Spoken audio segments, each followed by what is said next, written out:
রহমতুল্লাহি ওয়া বারাকাতুহু। মেহেরবানি করে আপনারা কথা বলবেন না, কারণ কোরআন এবং হাদিসের ইসলামের বাণী আলোচনা হচ্ছে। এখানে মনোযোগ দিয়ে শুনবেন। কোন কথা যে কখন কার মনে ধরে যায়, তার জীবনটা পাল্টে যায় একটা কথাতে।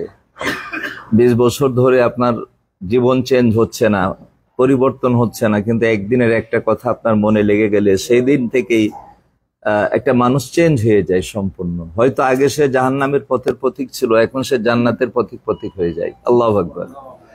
তো এরকম দেখা যায় যে বয়স হয়ে গেছে 50 বছর, ঠিক মতো নামাজ পড়ে না, ইসলামের ধারে কাছে নাই। হঠাৎ করে কি হলো, দাড়িও ছাড়ছে, 5 ওয়াক্ত নামাজ মসজিদে, এবং এমনকি যে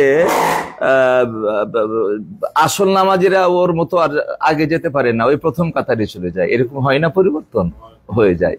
তো এই জন্য যখনই কোনো ইসলামিক আলোচনা হবে, আমি সবসময় বলে থাকি এটা এত গুরুত্বপূর্ণ, এত মূল্যবান আল্লাহর কাছে, যে আল্লাহ রাসূল বলেছেন যে মাই ইউরিদিল্লাহু বি খাইরান ইউফাক্কিহু ফিদ্দীন, যে ব্যক্তির আল্লাহ কল্যাণ চাইবে তাকে দ্বীনের জ্ঞান দান করবেন। আর এই দ্বীনের জ্ঞান অর্জন করা প্রত্যেকটা মুসলিমের জন্য ফরজ। যে ফরজটা আমরা শতকরা 90-95 ভাগ গার্জিয়ান আমরা এটাকে অবমূল্যায়ন করি। নিজেও শিখিনি, বা আমার বাবা আমাকে শিখায়নি, আমি শিখিনি, আমার সন্তানদেরকেও আমি আদর্শ মানুষ করতে পারিনি, আলেম তৈরি করতে পারিনি। দেখা গেছে যে সন্তানের জন্য মা বাবা কত কান্নাকাটি আল্লাহর কাছে। আজ 5 বছর 7 বছর বিয়ে হলো, আল্লাহ একটা সন্তান দিচ্ছে না, কান্নাকাটি করে তাহাজ্জুদ পড়ে আর দান করে আর সিয়াম পালন করে মানত করে আল্লাহ একটা সন্তান দিলেন, কিন্তু সন্তানটাকে দিন শিক্ষা দেওয়া হলো না, আদর্শ শিক্ষা দেওয়া হলো না, বহকে গেল। দেখা গেল যে হিরোইন খোর হলো, অ্যাবাখোর হলো। তো এখন এই বাবা মাই বলছে আল্লাহ তুমি আগে সন্তান দাওনি, ওটাই তো ভালো ছিল।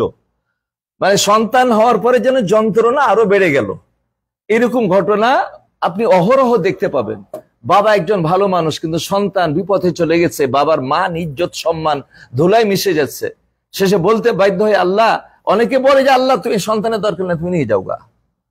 এই কথাও বলে। কেন বলে? প্রথম ভুলটা আপনি করেছেন, আপনি আপনার সন্তানকে আদর্শ সন্তান বানাইতে পারেন নাই। এই জন্য অধিকাংশ গার্জিয়ানেরা কাল কিয়ামতের কোর্টে আমরা আটকে যাব যে আমার সন্তানকে কেন দিন আগে শিক্ষা দিলাম না। এই দিন শিক্ষা করা ফরজ।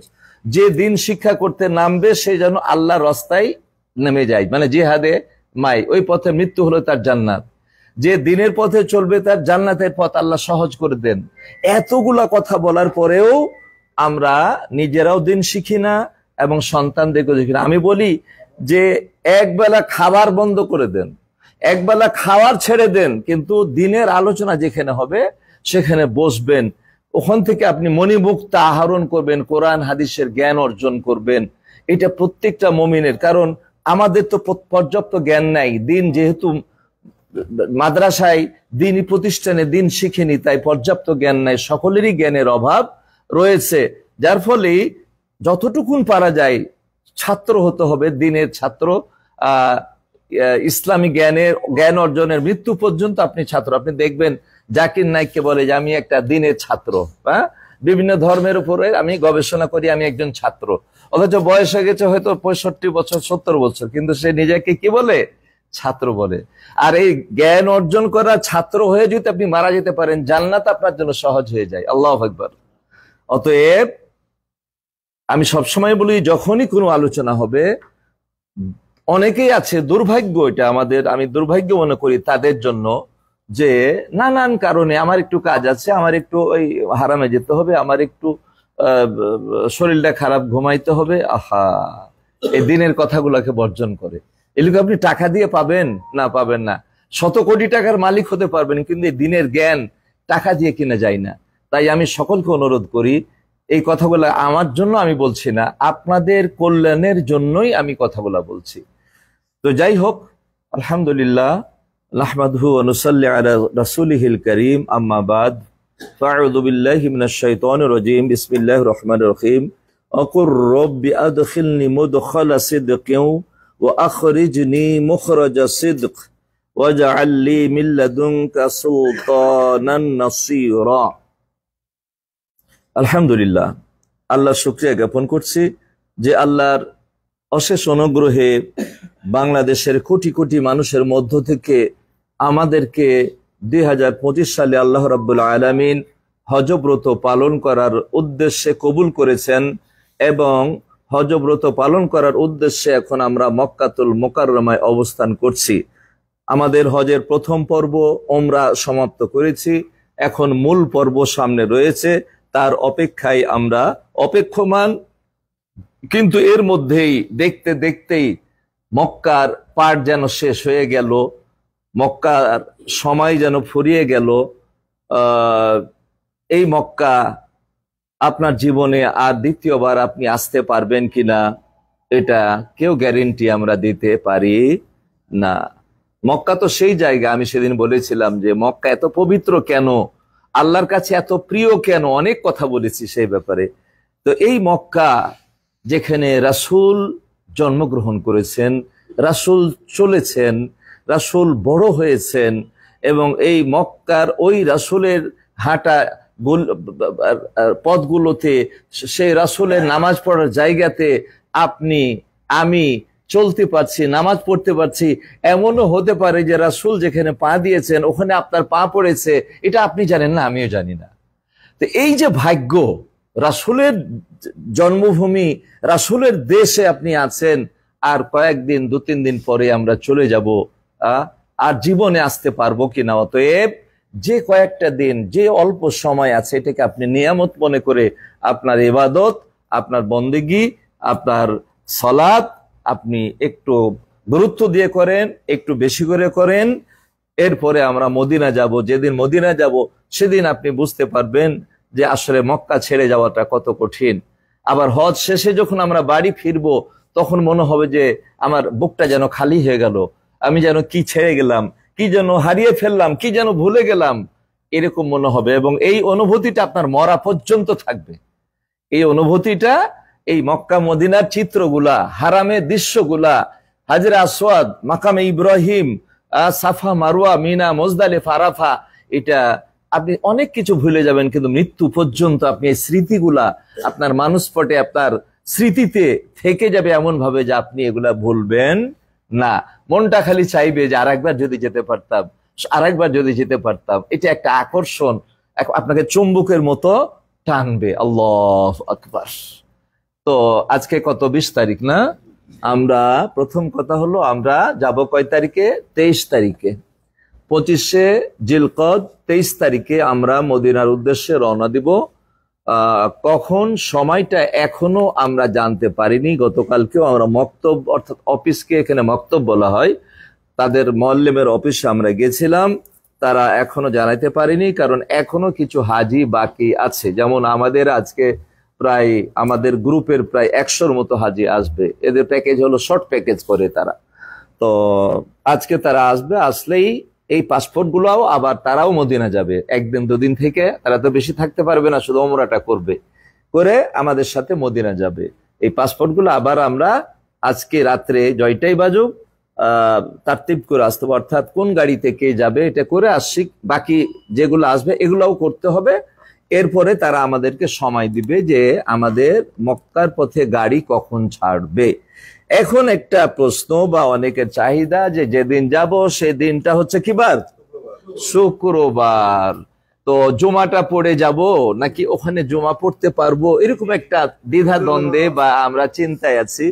আমাদের আশা আকাঙ্ক্ষা বা প্রশ্ন এটা, আমাদের আশা আকাঙ্ক্ষা সবসময় তো ভালো থাকে যে আল্লাহর ঘরে যদি জুমা পড়তে পারি, অথবা ওখানে গিয়ে যদি জুমাটা পড়তে পারি, তাহলে কতই না ভালো হয়, তাই না? আচ্ছা, আসলে বিষয়টা কি আপনাকে একটু ব্যাখ্যা দিয়ে বলি যে এই 23 তারিখ অর্থাৎ আরবি মাসের 25শে জিলকদ, আমরা প্রতিদিনই 25শে জিলকদ আমরা মদিনা যাই। এটাই হলো মদিনা যাওয়ার শেষ দিন। এরপরে কেউ আর মদিনা যেতে পারবে না, মক্কায় ঢুকতে পারবে, কিন্তু মদিনা যাওয়ার শেষ দিন হচ্ছে, সেটা মক্কা থেকেই হোক আর সৌদির বাইরে থেকেই হোক, মক্কা ঢুকতে পারবে না। কারণ মক্কাতে প্রচুর লোক, আমি একদিনের জন্য গিয়েছিলাম, লোকারণ্য। এই লোকগুলাকে তো আনতে হবে এবং গাড়ি দিতে হবে সরকারকে। তো ওদের একটা সিস্টেম আছে এবং কোয়ান্টিটি আছে যে এত লোকের বেশি মদিনায় পাঠানো যাবে না, তাই তারা সিস্টেম করে দিয়ে যে 25 তারিখের পরে 25শে জিলকদ আর কি, এটা আরবিতে চলে যাচ্ছি, ইংরেজি যদি বলি তো আমরা 23 তারিখ হবে, তাই না? 23 তারিখের পরে আর মদিনায় কোনো লোক ঢুকবে না। সেই দিন সবচাইতে বেশি লোক মদিনায় যায়, কারণ শেষ দিন।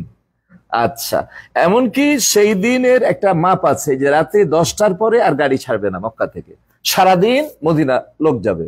আচ্ছা, এখন এই দিন আমার গাড়ি কখন দিবে, ওদের সিরিয়াল মতো ওরা সিরিয়াল করে আমাদেরকে জানাবে। সবাই তো চাইবে ভালো কিছু, এখানে এক একটা মোয়াল্লেমের আন্ডারে 5,000 6,000 হাজি আছে, একটা কোম্পানির আন্ডারে ধরেন 80 থেকে 1 লক্ষ হাজি আছে। তো সবাই যদি বলে যে আমি এক টাইমে ছাড়বো, তাহলে তো কেউই যেতে পারবে না। কারণ সেদিন এমনই হয় যে গাড়ি সময় মতো বের হলো, কিন্তু যানজট লেগে গেল, এক জায়গাতেই গাড়ি 3 ঘন্টা আটকে থাকলো, তখন করার কিছু থাকে না। তো ওরা আমাদেরকে সময় দিবে কয়টায় আমাদের গাড়ি ছাড়বে, এটা হয়তো আজকে রাত্রে আমরা জানতে পারবো, আগামীকালকে আপনাদের জানানো হবে।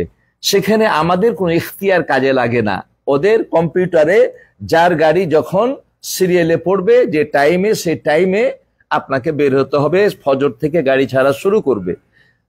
8টার গাড়ি দেখা যায় যে আমাকে সময় দিয়েছে, সাপোজ উদাহরণস্বরূপ বলি যে 8টায় গাড়ি দিবে, 8টার দিকে বেশি দেয়, 7টা 8টা এর আগে সাধারণত দেয় না মদিনা যাওয়ার গাড়ি। তো 8টার সময় বেশি দেয়, ধরেন 8টার গাড়ি দিয়েছে, 8টার গাড়ি যে আমার হোটেলে 8টায় গাড়ি যদি দেয়, তা আপনাকে হোটেলের রুম 8টাতে ছেড়ে নিচে রেডি হয়ে বসে থাকতে হবে। কারণ ওই রুমটা 8টা থেকে নিয়ে দুপুর পর্যন্ত পরিষ্কার করে রেডি করবে, দুপুরের পরে আর একটা গ্রুপ ঢুকবে, মানে এত টাইট শিডিউল।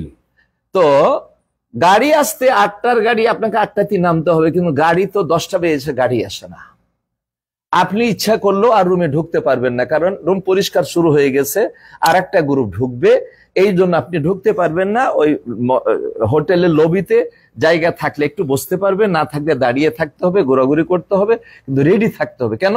গাড়ি এসে 5 মিনিটের মধ্যে, কারণ সেদিন 1 ঘন্টা দাঁড়িয়ে থাকতে পারবে না, গাড়ি আসবে। এরপরে এটা মদিনায় সময় পাওয়া যায় অনেক সময়, কিন্তু মক্কা থেকে মদিনা যাওয়ার সময় গাড়ি 5-10 মিনিট দাঁড়াবে, এরপরে ছেড়ে দিবে। অতএব সবাইকে রেডি থাকতে হয় নিচে লবিতে। এই 8টার গাড়ি আমাদের জীবনে কোনোদিন 10টায় আসছে, কোনোদিন 12টায় আসছে, কোনোদিন বিকেলে আসছে, কোনোদিন সন্ধ্যায় আসছে, সারাটা দিন আপনার কষ্ট করতে হয়েছে। এরপরে গত বছরের কথা বলি, আমার জীবনের প্রথম সবচেয়ে ভালো সময় গাড়ি আসে 8টার গাড়ি সকাল 7টায় আসছে, 1 ঘন্টা আগে। তা আমরা আসরের আগে, আসর আর জোহরের মাঝখানে মদিনা পৌঁছে গেছি। তখন হাজার হাজার গাড়ি, তারা গাড়ি তখনও পায়নি মক্কাতে। আমাদেরই এক বন্ধু রাত্রি 10টা বেজে গেল, 5টা গাড়ির দরকার, মোয়াল্লেম গাড়ি দিতে পারছে না, যে কোনো কারণে আটকে গেছে পথে, গাড়ি আসছে না।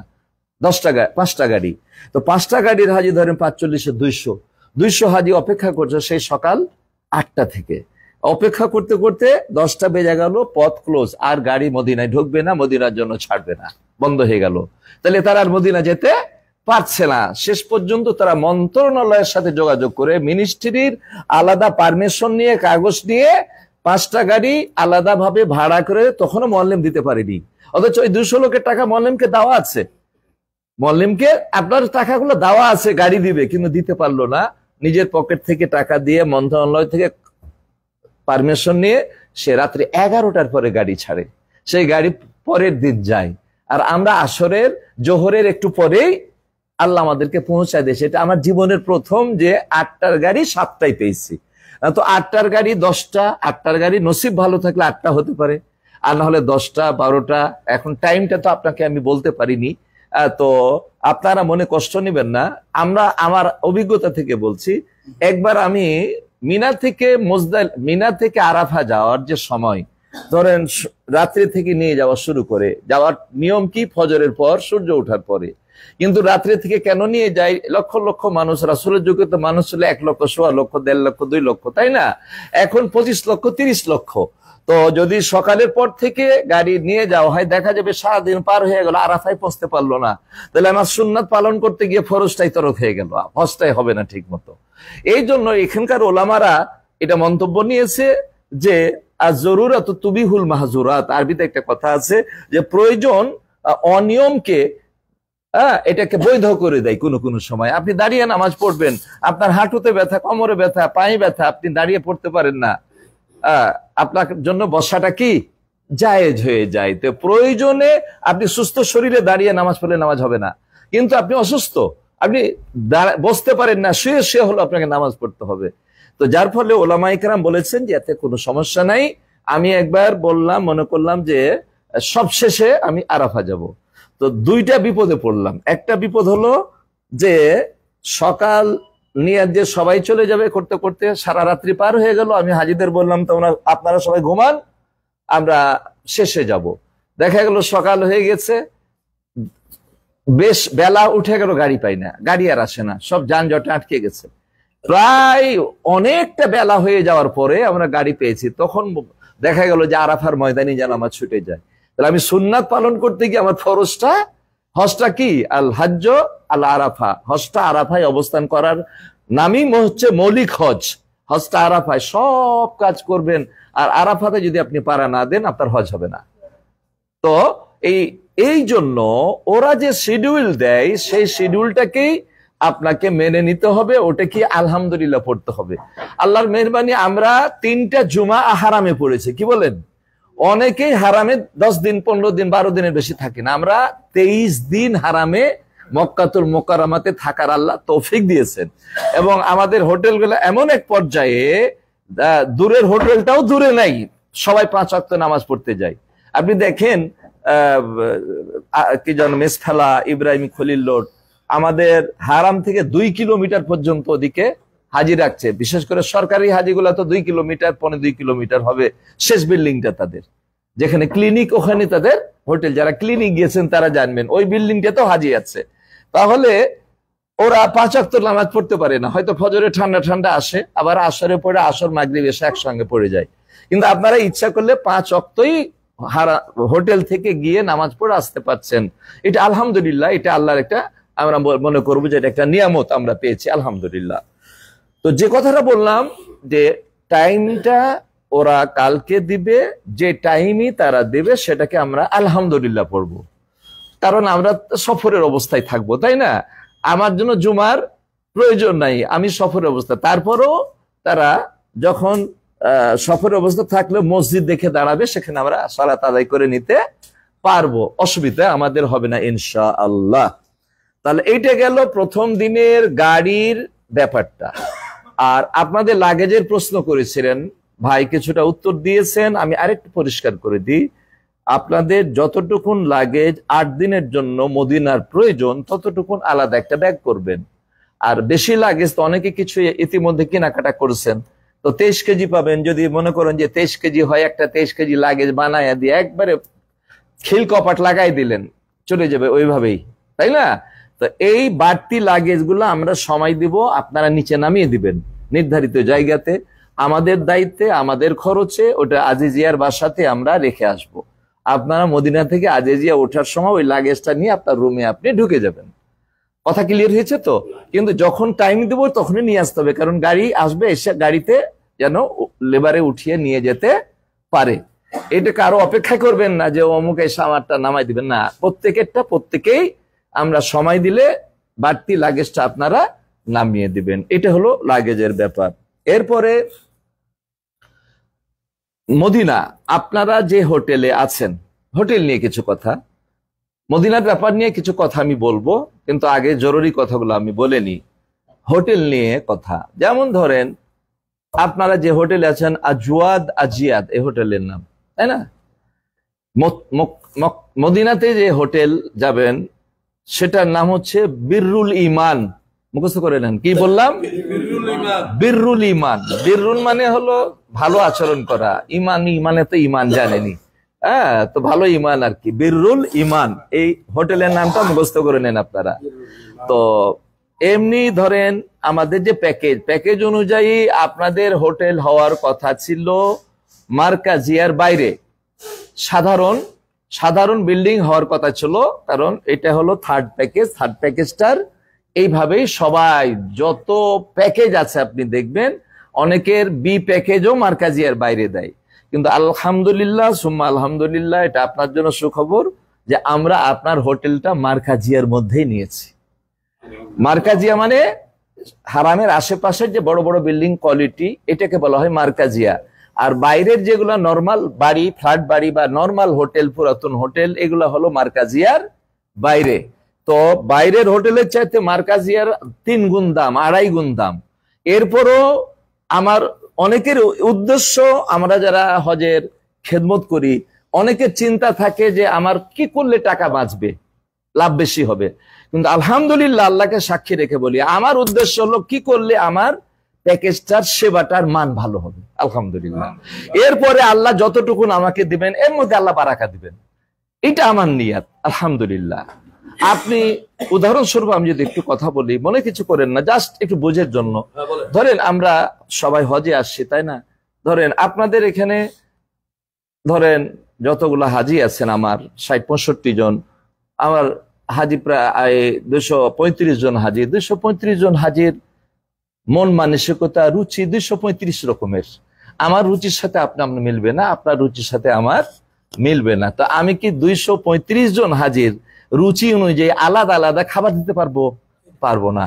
আমাদেরকে একটা লেভেল মেনটেন করতে হয়, যে লেভেলটা হয়তো একদিন আপনার ভালো লাগবে, ওর একটু কম ভালো লাগবে, ওর ভালো লাগলো তো আরেকজনের একটু কম ভালো লাগলো, কিন্তু আপনাকে এটা মেনে নিতে হবে, কারণ সবারই রুচি মতো আমি আলাদা আলাদা খাবার দিতে পারবো না। সেই গ্রুপের আপনি প্যাকেজের একটু খোঁজ নিয়ে দেখবেন যে তারা কিভাবে খাবার দেয়। এরপরও আমরা যতটুকু দেওয়ার চেষ্টা করেছি, আলহামদুলিল্লাহ, অনেকের চাইতে, আপনি গল্প করে দেখবেন, অনেকের চাইতে অনেক ভালো। ধরেন আমার কথাই যদি বলি যে আমি প্রতিদিন বাড়িতে ডিম, কলা, 2টা আইটেম, রুটি হোক বা পরোটা হোক, এই 5টা আইটেম দিয়ে আমার বাড়িতে প্রতিদিন নাস্তা হয় না। কি কারো হয় কি? আমার তো মনে হয় না, আমার বাড়িতে হয় না। আমি আপনাকে বলছি যে প্রতিদিন একই মতো প্রতি বেলাতে মাছ অথবা গোস্ত, প্রতি বেলাতে, এটা কি সবার বাড়িতে সমানভাবে হয়? আমরা দেওয়ার চেষ্টা করি। হ্যাঁ, কেউ ঝাল একটু বেশি খায়, আমার বগুড়ার মানুষ যত ঝাল দেবেন তত মজা, কিন্তু আমার পেটে বিষ হয়ে আমাশা শুরু হয়ে গেল, ও দেখার দরকার নেই, ওর ঝালের দরকার। এরকম ঘটনা ঘটে কি ঘটে না? তো যার ঝালের বেশি দরকার তারা মরিচ কামড় দিয়ে খাবেন, ঠিক আছে, কিন্তু একটা আমরা লেভেল মিডিয়াম মানের আমরা ঝাল দিই, যাতে করে যারা ঝালকে একটু কম খায় তাদেরও কষ্ট না হয়, আর যারা বেশি খায় তারা তো সাপোর্টে কাঁচা মরিচ চাবাইতে পারে, কোনো সমস্যা। ভাই তো অনেক মরিচ নিয়ে আসে, আমি দেখি মরিচের গুঁড়া আছে, যদি মনে হয় একটু নিয়ে একটু তরকারিতে ছিটাই দিলেন, দিয়ে খাবেন, কোনো সমস্যা নাই। আমি কথাটা কেন বললাম যে আপনার আসলে আমাদের দিনের জ্ঞান কম, তো আমরা এই হালাকাগুলো কেন করি? দিনের জ্ঞান অর্জনের জন্য, তাই না? আপনার জন্মের 50,000 বছর আগে আপনার ভাগ্য লেখা হয়ে গেছে, আল্লাহ লিখেছেন, এটা বুখারী শরীফের সহিহ হাদিস, তাই না?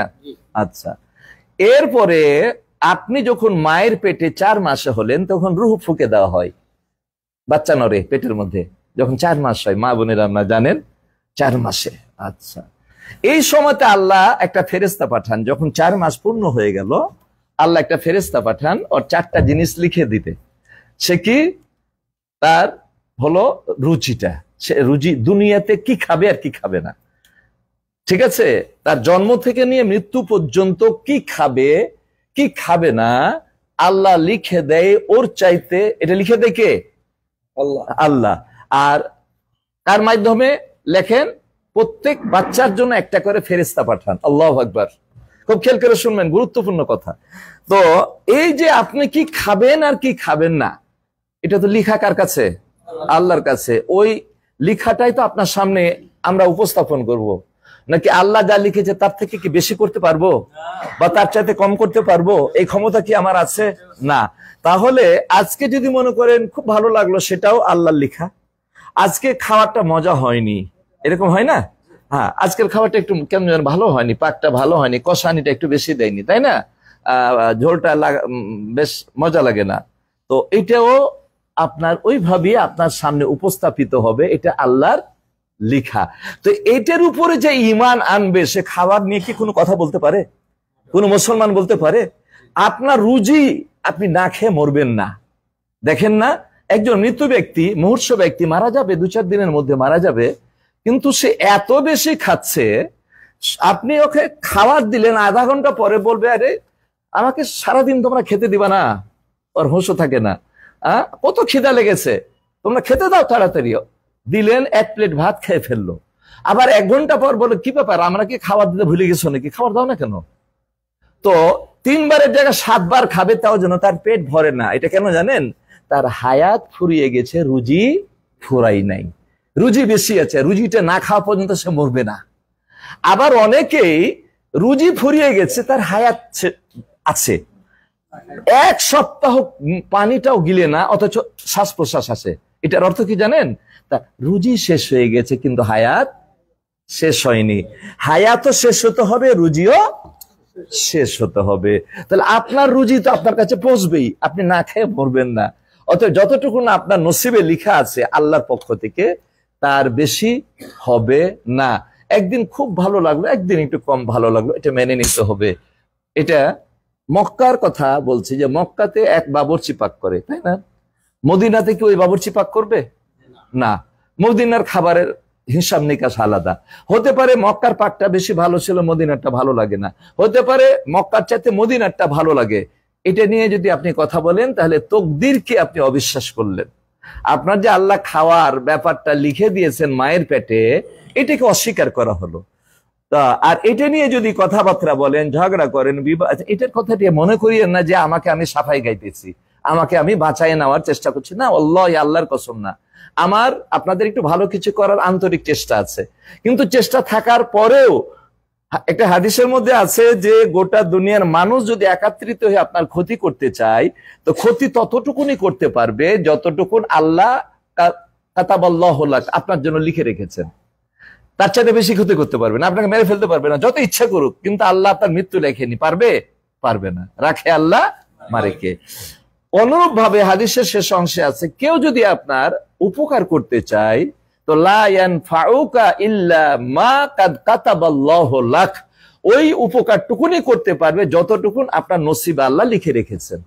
তো আমার দ্বারাতে যতটুকুন আপনার কল্যাণ, বা আমার দ্বারাতে যদি কোনো কষ্ট আপনি পেয়ে থাকেন, লিখা থাকে, ওটা আপনাকে পেতে হবে। আর একজন ভাই হাজী সাহেবের দ্বারাতে আপনি একটু কষ্ট পেয়ে গেছেন, কি করবেন আপনি? আপনার মনটা তো খারাপ হয়ে গেছে। আমি আগেই বলি যে ধনী মানুষেরা হজে আসে, আর যাদের টাকা বেশি তাদের মাথা একটু গরম থাকে, আর সৌদির আবহাওয়া গরম, 2 গরম একসঙ্গে মিলে সামান্য কারণে রেগে যায়। আর শয়তান মনে করে রেগে গেলি আমি সাকসেসফুল, বাস ওর হজটার মধ্যে কি খলাল ঢুকিয়ে দিলাম, ওর হজটা আর মাবরুর হজ হবে না। শয়তান যে কতভাবে চেষ্টা করে আপনাকে, আপনার হজটা যেন মাবরুর না হয়। আর আমাদের এত আলোচনা করার উদ্দেশ্য মূল যে আপনার হজটাকে মাবরুর হতে হবে, এটাই হচ্ছে আমাদের উদ্দেশ্য। তো খাবার নিয়ে যে কথাটা বলছিলাম, যে মদিনার খাবারের মেনু আলাদা, খাবারের টেস্ট আলাদা, বাবুর্চি আলাদা। ওই বাবুর্চি পাক করবে না, অতএব একটু আলাদা লাগবে। হয়তো এটা বেশি ভালো লাগতে পারে, অথবা এদের চেয়ে ওটা বেশি ভালো লাগতে পারে। এটা আপনাকে মেনে নিতে হবে। আরে আমার বউটা রান্না করে, এক একদিন মনে হয় যে খেতেই থাকি, আবার একদিন মনে হয় যেন অত ভালো লাগে না, ভালো হয়নি। কি হয়, কি হয় না? মা বোনদের এটা হয় কি? আপনাদের হয়, আমার বইয়ের তো হয়, আপনাদের বইয়ের হয় কি? আপনাদের বই তো ভালো, আপনাদের বোধহয় কম বেশি হয় না, আমার বইয়ের হয়, সবারই হয়। তো নিজের বইয়ের রান্না যদি একজনের রান্না হয়তো একবার মনোযোগ দিয়ে রান্না করে, যে সময় দিয়েছে, বেশি কষানি দিয়েছে, একটু স্বাদ বেশি হয়েছে, কিন্তু কাজ আছে, কাপড় কাচতে হবে, এটা আছে, ওটা আছে, একটা মেয়েকে কত কাজ করতে হয় সারাদিন, হয়তো সময় একটু কম দিয়েছে, কষানি কম দিয়েছে, স্বাদ একটু কম হয়েছে, আপনাকে মেনে নিতেই হবে। কারণ এটাই আপনার রুজি, আল্লাহর পক্ষ থেকে ফায়সালা। রান্না আপনার বইয়ের মাধ্যমে হবে, কিন্তু ফায়সালা আসমান থেকে হয়, এরপরে আপনার থালাতে খাবারটা আসে। তো এটা আপনাকে মেনে নিতে হবে। আর একটা যেটা কথা বলছিলাম, আপনার এখানের হোটেল কি আজওয়াদ আজিয়াদ, আর ওখানকার নাম বিররুল ইমান, মনে মুখস্থ করে না, বিররুল ইমান। আচ্ছা, এটা মার্কাজিয়ার মধ্যে। তো এই বিররুল ইমান আর আজওয়াদ আজিয়াদের মালিক একজন না, আলাদা আলাদা। মিস্ত্রিও একজন না, আলাদা আলাদা। ওটা এক সময় হয়েছে, এটা এক সময় হয়েছে। তো এখানে যেভাবে রুমের ক্যাপাসিটি, ওখানে কি হুবহু তাই হবে? এটা কি সম্ভব? হবে না।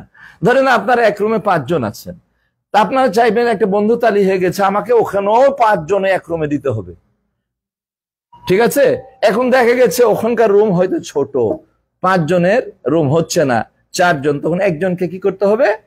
বাইর করতে হবে। এতে যদি আপনি মন খারাপ করেন, এটা করার কিছু নাই, এটা করার কিছু নাই। অথবা আপনারা একজন 3 জন ছিলেন এক রুমে, কিন্তু ওখানে রুম হলো 6 জনের, তাহলে কি হলো? আরো 3 জন ঢুকলো। সরকারও এবার সর্বোচ্চ আমাদের অনুমতি দিয়েছে এক রুমে 6 জন।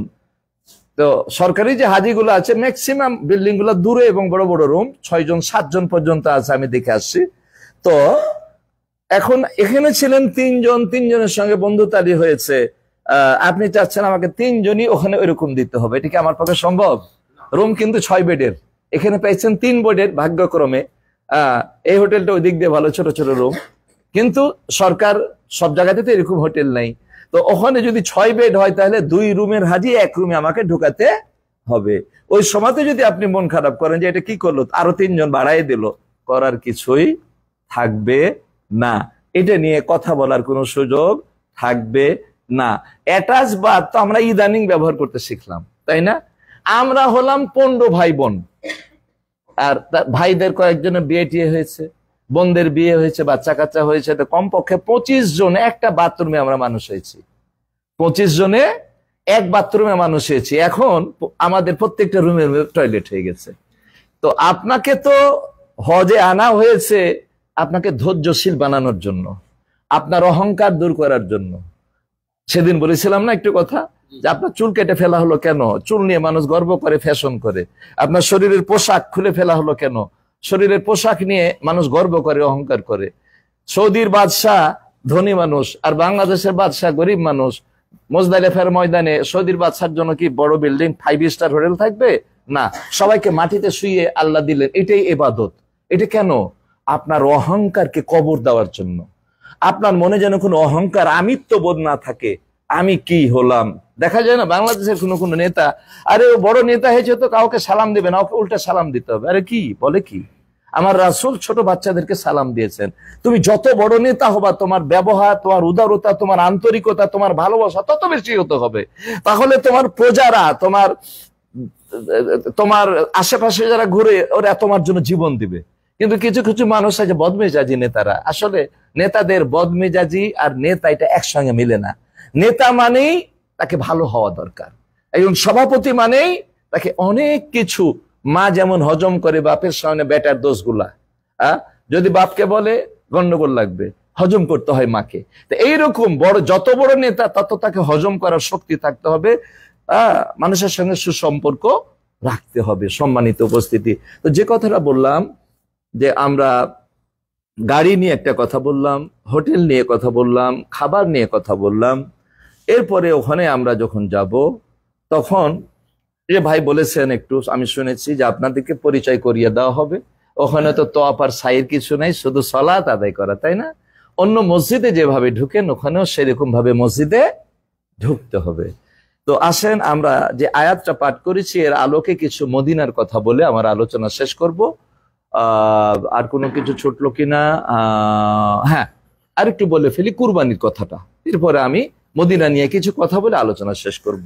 কুরবানি, আমরা প্রথমে বলি যে ব্যাংক আছে, আপনারা ব্যাংকে কুরবানি দিয়ে দিবেন, কোনো সমস্যা নাই। 720 টাকা করে হিলটনে, অর্থাৎ মক্কা টাওয়ারের নিচে বুথ আছে 2টা, উপরে আছে। আপনারা কুরবানি যারা দিয়েছেন আলহামদুলিল্লাহ, যারা দেননি দিয়ে ফেলবেন। আর কেউ যদি মনে করেন আমরাও কিছু কুরবানি দিই, উদ্দেশ্য হয় যে এই কুরবানির গোস্তটা হজের পরে যখন আমরা হোটেলে আসবো, আমরা 1 বেলা 2 বেলা যেন খেতে পারি।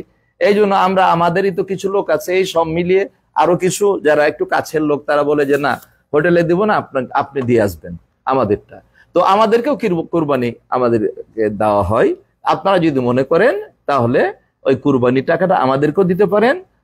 এখানে আমার সবুর ভাইয়ের হাতে নাম লিখিয়ে দিবেন, টাকা দিয়ে দিবেন।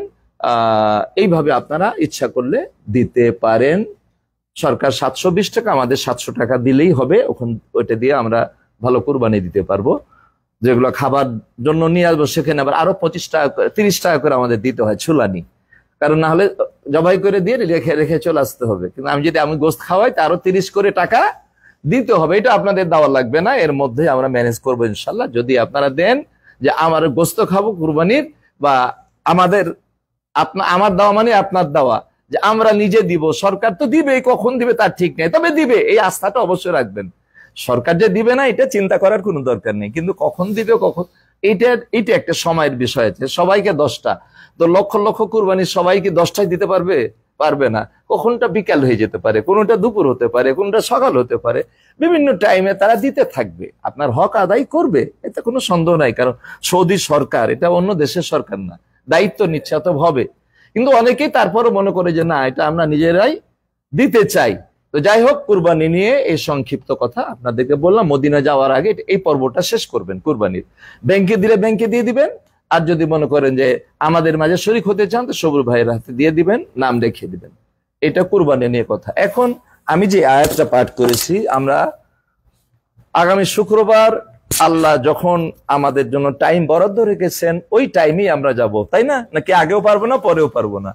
আল্লাহর পক্ষ থেকে যেটা টাইম বরাদ্দ হবে সেটাই আমরা, সেই সময়তে আমরা রওনা দিব ইনশাল্লাহ। মদিনাতুল মুনাওয়ারা, বিশ্বনবী মুহাম্মদ সাল্লাল্লাহু আলাইহি সাল্লাম মক্কাতে জন্মগ্রহণ করলেন, মক্কাতে বড় হলেন, নবুয়তি পেলেন। এরপরে দীর্ঘ 13 বছর তিনি মক্কাতে ইসলামের দাওয়াত দিলেন। যখন মানুষেরা শত্রুই পরিণত হয়ে গেল, রাসূলকে হত্যা করার ষড়যন্ত্র হলো, আল্লাহর পক্ষ থেকে ফায়সালা হলো।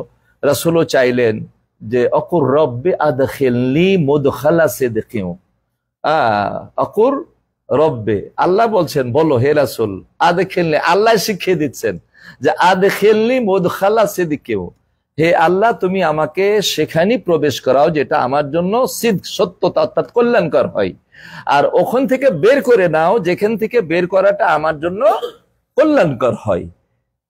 এইভাবে আল্লাহ রাসূল আল্লাহ শিখালেন, দোয়া করলেন, হিজরতের ফায়সালা হয়ে গেল, সময় হয়ে গেল।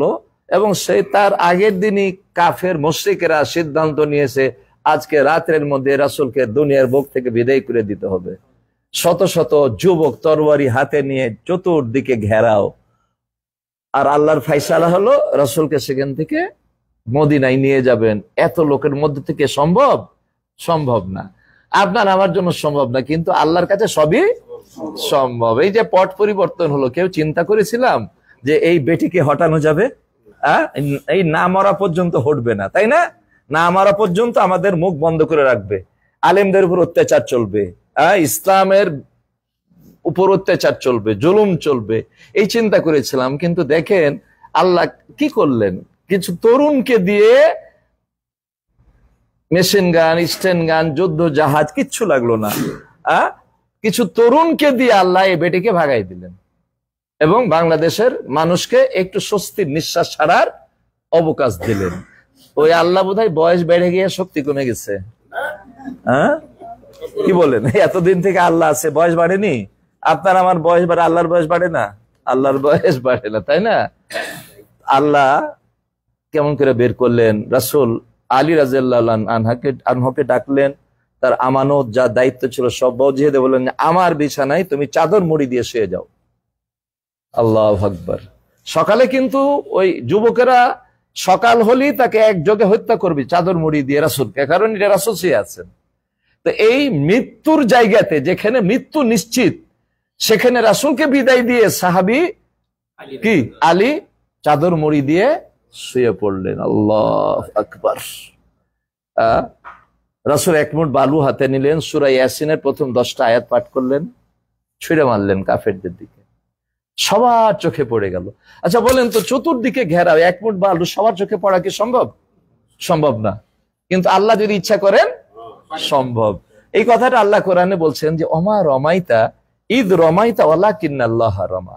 হে রাসূল, তুমি যখন বালু নিক্ষেপ করো তখন বালু নিক্ষেপ তুমি করো নাই, তুমি করেছো হাত দিয়ে, কিন্তু কাফেরদের চোখে পৌঁছার দায়িত্ব আমার আল্লাহ নিয়েছে, আমার কুদরত নিয়েছে। তো অমা রমাইতা ঈদ রমাইতা আয়াত কোরআন মাজিদের, যে তুমি যখন বালু নিক্ষেপ, তুমি বালু নিক্ষেপ করো নাই, যখন তুমি বালু নিক্ষেপ করো, ওয়ালাকিন্নাল্লাহ রমা, আল্লাহ বালু নিক্ষেপ করেছে, তোমার হাত দিয়ে ছুঁড়েছো, কিন্তু এটা নিক্ষেপ কে করেছে? আল্লাহ বলছে আমি নিক্ষেপ করেছি। যার ফলে সব কাফেরের চোখ কসলাইতে থাকলো। আস্তে করে রাসূল বের হলেন, আবু বকরের বাড়িতে উঠলেন, এরপরে গায়ে সুরে তিনি 3 দিন আত্মগোপন করে থাকলেন। মদিনা একদিকে, তার উল্টা দিকে গাড়ির সুর, যেন ধারণা করতে না পারে যে এই দিকে আমি লুকিয়ে আছি। এটা একটা কৌশল, ঠিক আছে। রাসূল সাল্লাল্লাহু আলাইহি ওয়াসাল্লাম যখন যান, তখন চোখ দিয়ে দরদর করে পানি পড়ছে, কাঁদতেছেন আর বলতেছেন মক্কাকে, আল্লাহি, আল্লাহর কসম, ইন্নাকা লা আহাব্বু আরজিল্লাহি ইলাল্লাহ, হে মক্কা, তুমি গোটা পৃথিবীর মধ্যে সর্বশ্রেষ্ঠ জায়গা আল্লাহর কাছে। আল্লাহু আকবার। লাউলা উখরিজতু মা খারাজতু, এই কাফেররা যদি আমাকে বের না করে দিত তাহলে তোমাকে ছেড়ে আমি যেতাম না। তার চোখ দিয়ে পানি পড়ছে দরদর করে, আর বারবার মক্কার দিকে তাকাচ্ছেন, আর মদিনার পথ ধরলেন তিনি। মদিনা, এরপরে তো ইতিহাস আপনারা জানেন, ইতিহাস বলো আমার উদ্দেশ্য নয়। আমরা মদিনা, ওই রাসূল সাল্লাল্লাহু আলাইহি ওয়াসাল্লাম গেলেন মদিনা, মদিনার পূর্বের নাম ছিল ইয়াসরিব। তো এরপরে মদিনাতুর রাসূল, রাসূল যাওয়ার পর থেকে নামটা নামকরণ করা হয়, এখন পর্যন্ত সেই নামেই আমরা চিনি। প্রথমে গিয়ে তিনি মসজিদে কোবা তৈরি করলেন, আপনারা জানেন। আর এই যে মসজিদ আমরা যাব, এখানে একটা কথা আমরা বলে নিই, খুব ভালো করে খেয়াল করেন, অত্যন্ত গুরুত্বপূর্ণ কথা, যে মদিনা যাওয়াটা হজের কোনো পার্ট না। মদিনা যাওয়াটা হজের কোনো অংশ না। কেউ যদি হজ করতে এসে মদিনা না যায়, তাহলে তার কোনো হজের ক্ষতি হবে না। কিন্তু একটা হাদিস আছে যে লা তুসাদ্দুর রিহাল ইল্লা ইলা সালাসাতি মাসাজিদা, বলছে কেউ কোনো সফর করতে পারবে না নেকির উদ্দেশ্যে 3টা মসজিদ ছাড়া। কেউ কোনো সফর করতে পারবে না 3টা মসজিদ ছাড়া। হারাম, যেটাতে আমরা আছি এখন, মক্কা, মসজিদ নববী আর বাইতুল মুকাদ্দাস, এই 3টা মসজিদে সওয়াবের আশাতে আপনি সফর করতে পারবেন। এছাড়া পৃথিবীর আর অন্য কোনো জায়গায় আপনি সফর করতে পারবেন না। তাহলে আমরা হজ করতে এসে তো কাবা পাই, তাই না? কিন্তু সরাসরি মসজিদে নববীতে সফর করতে পারবেন নেকির উদ্দেশ্যে, কারণ রাসূল বলেছেন সলাতুন ফি মসজিদি হাজা মিয়াতু সালাত আলফ সালাতিন ফিমা সিওয়াহু, যে মসজিদে নববীতে 1 রেকাত নামাজ পড়লে 1000 রেকাতের সওয়াব। আল্লাহু আকবার। এই ফজিলতের জন্য মসজিদে নববীতে আপনার সফর করা জায়েজ, বৈধ। তো এখন আপনি মসজিদে নববীতে যখন সফর করবেন এই উদ্দেশ্য নিয়ে, তখন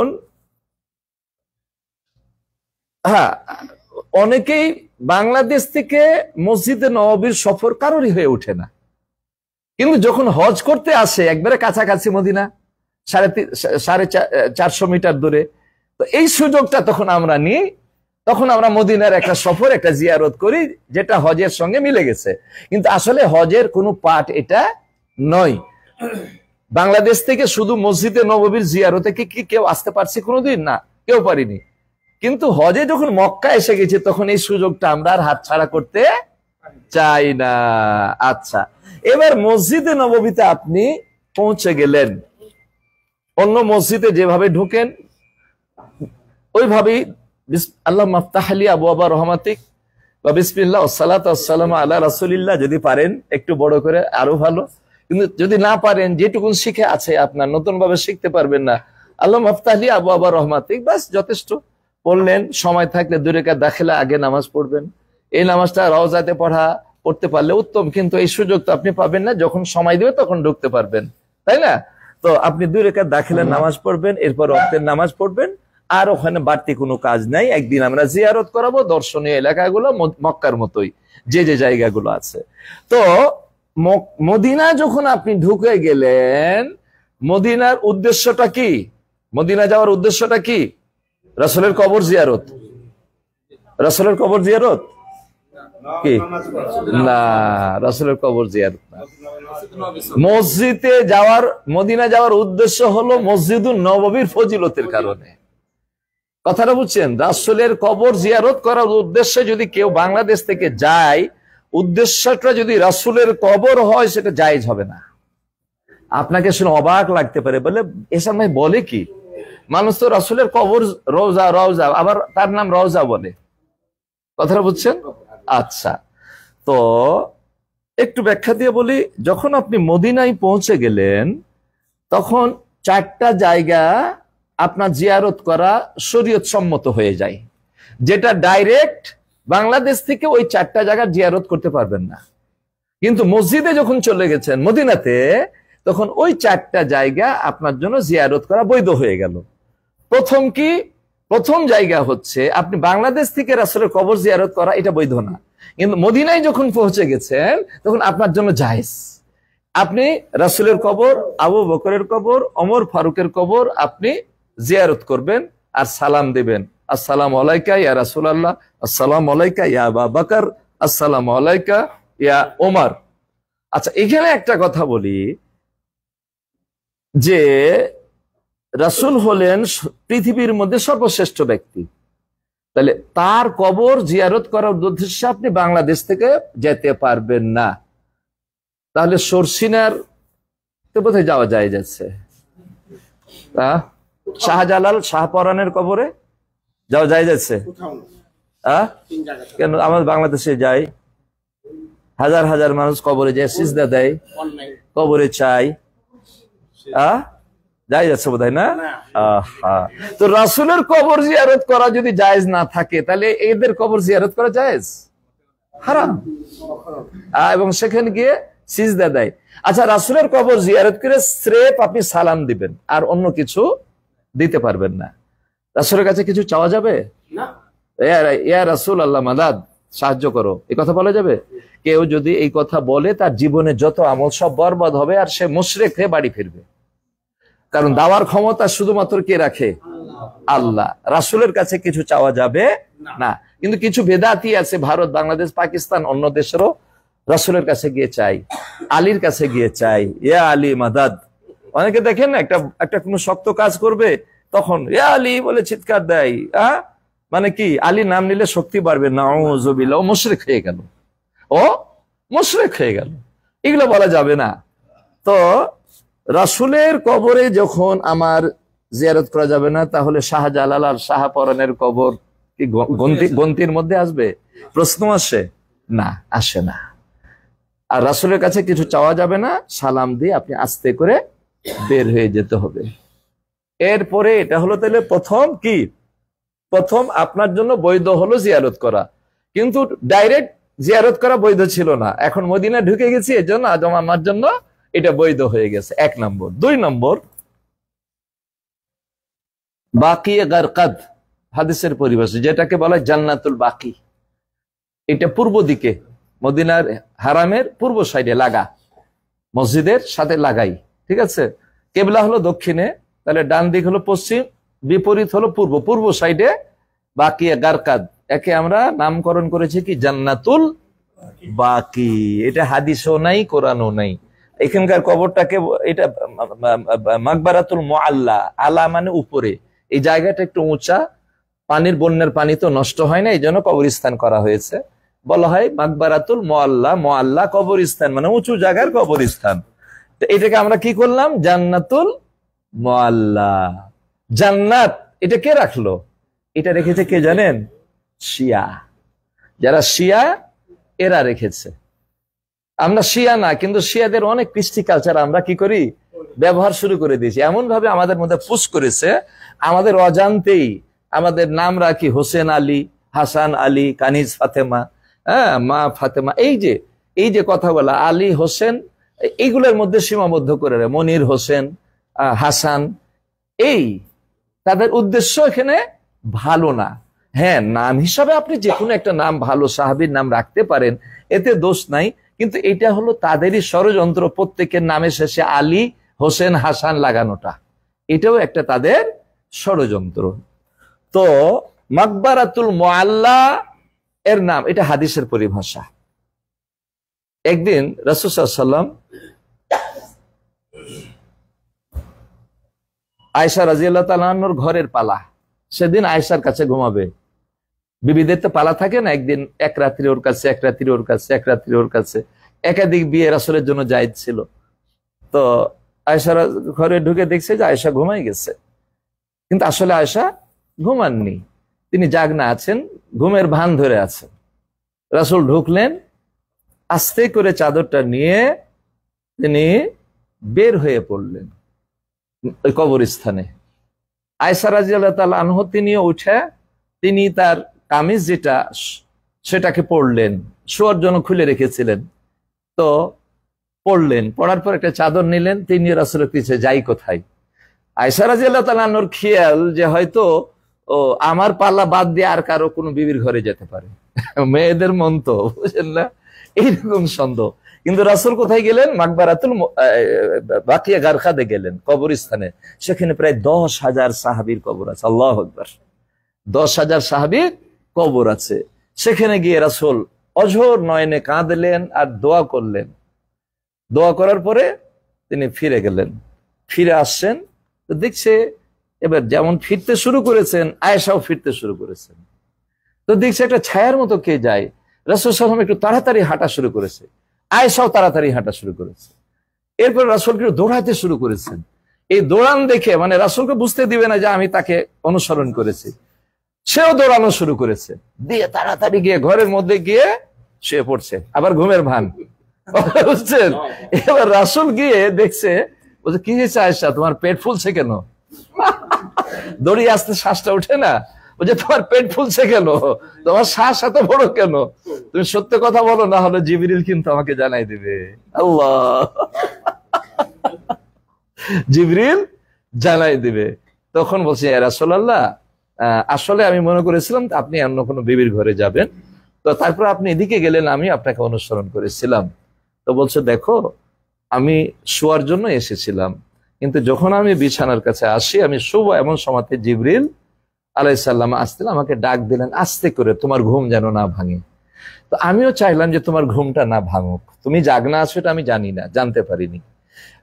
আর জিবরিল ঘরে আসেনি, অন্য সময় ঘরে আসে, এখন কেন ঘরে আসেনি? যেহেতু তুমি ঘুমার জন্য তোমার বাহ্যিক পোশাক খুলে রেখেছো, জিবরিল তো শর্মাই, এই জন্য জিবরিল আস্তে করে ডেকেছে যেন তোমার ঘুমটা না ভাঙে। আমিও জিবরিলের ডাকে আস্তে করে দরজাটা ভেড়িয়ে চলে গেলাম যেন তোমার ঘুমটা না ভাঙে। কি আল্লাহর পক্ষ থেকে ফয়সালা যে বাকি গারকাদে শহীদদের জন্য, কবর বাসীদের জন্য দোয়া করার জন্য আল্লাহর পক্ষ থেকে ফয়সালা, তাই আমি তাদের জন্য দোয়া করলাম। আল্লাহু আকবার। তো বাকি গারকাদের নামটা আসতে জন্য এই ছোট্ট ইতিহাসটা আপনাদের শোনালাম, হাদিসের ইতিহাস। এই বাকি গারকাদ আপনারা জিয়ারত করতে পারবেন। 2 নম্বরে এটা আপনার জন্য শরীয়ত সম্মত হয়ে গেছে। কেন? আপনি বাংলাদেশ থেকে ওইটা জিয়ারত করার জন্য যাননি, গেছেন মদিনাতুল মসজিদে নববী জিয়ারতের জন্য। এখন এই 4টা জায়গার মধ্যে দ্বিতীয় জায়গা হচ্ছে বাকিয়ে গারকাদ। এখানে গিয়ে লেখা আছে, এখানে গিয়ে কিছু চাওয়া যাবে না, এদেরকে ডাকা যাবে না, এদের কাছে সাহায্য চাওয়া যাবে না, এদের কাছে সন্তান চাওয়া যাবে না, এরা কেউ কবরবাসী কেউ কিছু দিতে পারে না। আরে রাসূল যদি দিতে না পারে তাহলে সাধারণ সাহাবীকে দিতে পারবে? পারবে না। এরপরও মানুষ গিয়ে ওখানে শিরক করে, রাসূলের কবরের পাশে গিয়ে এভাবে দাঁড়িয়ে থাকে। এভাবে দাঁড়ানো শুধু আল্লাহর জন্য বৈধ, কোনো মানুষের জন্য না।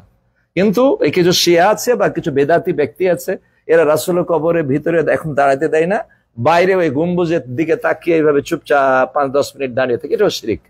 কারণ এইভাবে নীরবতার ভূমিকা পালন করা, দাঁড়ানো, এটা আল্লাহর জন্য শোভা পায়। যখন আপনি নামাজে দাঁড়ান এই একাগ্রতা নিয়ে, এই সিস্টেমে কোনো মানুষের জন্য, রাসূলের জন্য দাঁড়ানো বৈধ না। তো আমার নিজের চোখে দেখা ওই বাকিয়া গারকাদে হাজিদেরকে নিয়ে একটু গেছি, দেখছি একজন পাকিস্তানি একটা কবর থেকে মাটি তুলে আস্তে করে পকেটে ঢুকাই দিয়েছে। এটা কি করবে? এই মাটি হয়তো তাবিজ করবে, অথবা তার বাপ মাকেও মরলে এই মাটি একটু দিয়ে দিবে, তাহলে কবরের আযাবটা মাফ হয়ে যাবে।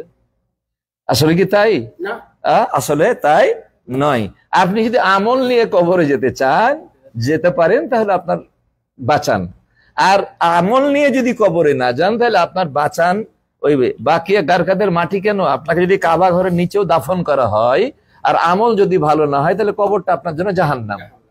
কবরটা আপনার জন্য জাহান্নাম। কাবা ঘরে আপনার কোনো উপকার করতে পারবে না।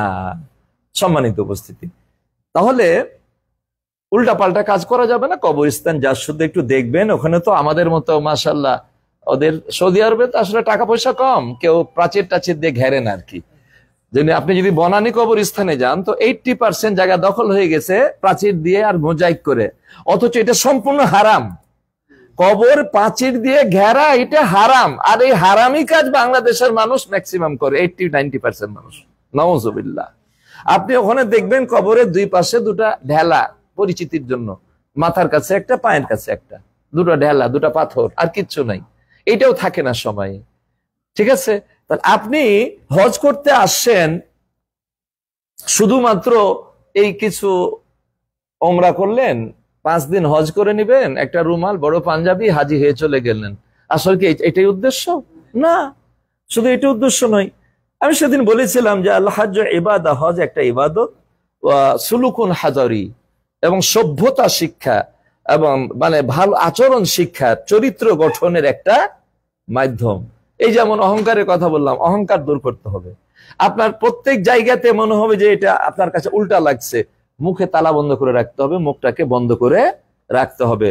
সবুর ভাইয়ের উপর খুব রাগ হয়ে গেছে যে আজকে ভালো খাবার দেয়নি, তাই না? বা এহসানুল্লাহর উপর রাগ হয়েছে। এই রাগটা এই মক্কার মদিনাতে আপনার মুখে তালা থাকতে হবে। হয় ক্ষমা করে দিবেন, আমার উপর যদি রাগ থাকে আমাকে ক্ষমা করে দিবেন আল্লাহর হস্তে, আপনি আমাকে ক্ষমা করলে আল্লাহ আপনাকে ক্ষমা করবেন, তো এটা কল্যাণকর। আর যদি ক্ষমা করেন তাহলে কোরআন মাজিদে আল্লাহ বলছেন ফাআজরুহু আলাল্লাহ, আপনি একটা মানুষ অন্যায় করেছে, আপনার ক্ষমতা আছে, প্রতিশোধ নিতে পারবেন।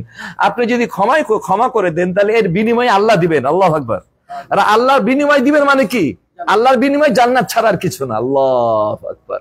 তাহলে একজন অন্যায় করেছে, আপনার ক্ষমতা আছে প্রতিশোধ নিবেন, কিন্তু প্রতিশোধ না নিয়ে আপনি ক্ষমা করে দিলেন, তার বিনিময়ে আল্লাহ জান্নাত দিবেন। কোনটা ভালো?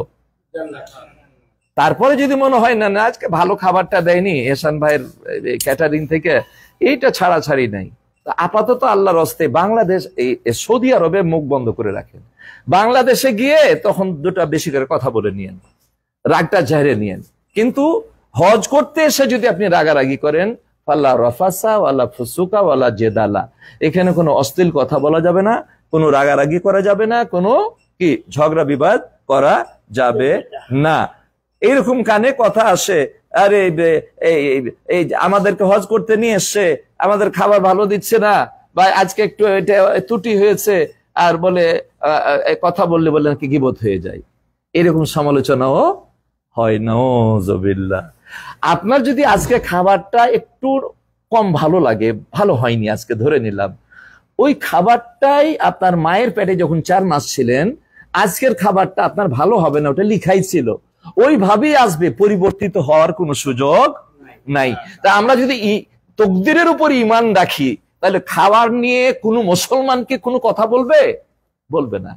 আপনাকে মেনে নিতে হবে, আজকে আমার নসিবে এটা আছে, আজকে খুব ভালো লাগলো, এটাই আছে, আজকে একটু নরমাল হয়েছে, এটাই আমার নসিবে আছে। তাহলে কারণ এটাতে আমার লেখা, এটাতে হতে হবে, এটা হবে। এর অর্থ এই নয় যে আমরা যেদিন ভালো হয়েছে সেদিন বেশি টাকা দিয়েছি, আর যেদিন একটু কম ভালো হয়েছে সেদিন কম টাকা দিয়েছি। আসলে বিষয়টা তা না, আমরা পুরো প্যাকেজের টাকা দিয়ে দিই। হ্যাঁ, পাকের দিনে একদিন একটু 19-20 হয়ে যায়, একটু কম বেশি হয়ে যায়, সেটা আপনারা সুন্দরভাবে আমাদেরকে বলবেন, আমরা ওটা আবার জায়গা মতো বলে ঠিক করে নিব। এবং খাবার জায়গাতে যদি চিল্লাফাল্লা করেন তাহলে তো এটা গীবত হয়ে গেল। এই গীবত এর কথাটা বললে আপনার হজটা ত্রুটিযুক্ত হবে।